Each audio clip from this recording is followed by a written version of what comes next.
আলিয়া মাদ্রাসায় সহকারী মৌলভী নিয়োগে আবেদন করতে পারবেন কওমি মাদ্রাসার শিক্ষার্থীরা। শিক্ষা মন্ত্রণালয়ের এমন উদ্যোগকে স্বাগত জানিয়েছেন কওমি শিক্ষার্থীরা। বিস্তারিত জানাতে চট্টগ্রাম থেকে যোগ দিচ্ছেন আমাদের সহকর্মী মামুনুর রশিদ অভি।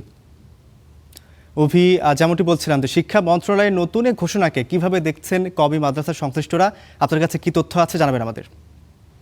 এই সিদ্ধান্তকে আসলে ইতিবাচক হিসেবে দেখছেন কওমি সংশ্লিষ্ট যারা রয়েছেন। তারা বলছেন যে প্রথমবারের মতো যেহেতু এই সুবিধা দেওয়া হয়েছে, ফলে এখন থেকে তারা আবেদন করতে পারবেন এবং যে আলিয়া মাদ্রাসার সহকারী মৌলভী যেটি বলছিলেন, মৌলভী পদে যেটিকে বলা হয় মুজাব্বিদ বা কারি পদে নিয়োগের শিক্ষাগত যোগ্যতায় কওমি মাদ্রাসার দাওরায় হাদিস সনদ অন্তর্ভুক্তির সিদ্ধান্ত নেওয়া হয়েছে। এটি নিয়ে আসলে অনেকেই ইতিবাচক হিসেবে দেখছেন।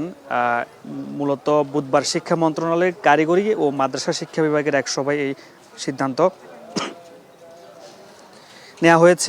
নেওয়া হয় বলে কওমি মাদ্রাসা শিক্ষা ব্যবস্থার সর্বোচ্চ শিক্ষা বোর্ড আল হাইয়াতুল উলুয়া লিল জামিয়াতুল কওমিয়া বাংলাদেশের এক প্রেস বিজ্ঞপ্তিতে এটি জানানো হয় এবং শীঘ্রই সারা দেশে কিন্তু 13,000-এরও বেশি সহকারী মৌলভী নিয়োগের বিজ্ঞপ্তি প্রকাশ করা হবে বলে বৈঠকেও সিদ্ধান্ত হয়েছে।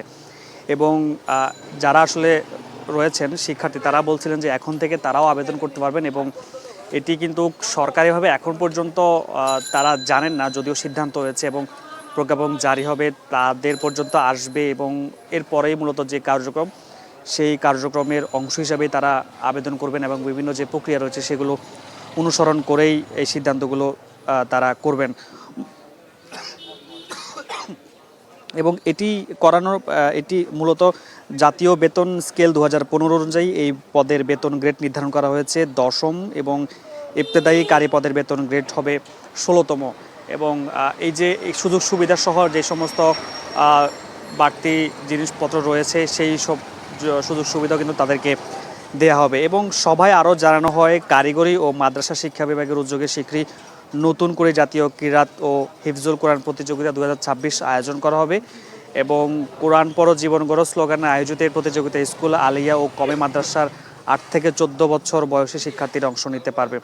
এবং এই যে হচ্ছে সব কিছু মিলিয়ে বলতে পারি কওমি মাদ্রাসার শিক্ষার্থীরা যে আবেদন করতে পারবেন এবং তারা এটি নিয়ে এখন পর্যন্ত ইতিবাচক হিসেবে দেখছেন। তবে সরকারিভাবে এখন পর্যন্ত যেহেতু তাদের কাছ থেকে কোনো ধরনের প্রজ্ঞাপন বা সিদ্ধান্ত আসেনি, সেই বিষয়ে তারা বলছেন যখন আসবে তখন পরবর্তীতে প্রক্রিয়া অনুসরণ করে তারা এই আবেদনটুকু করবেন।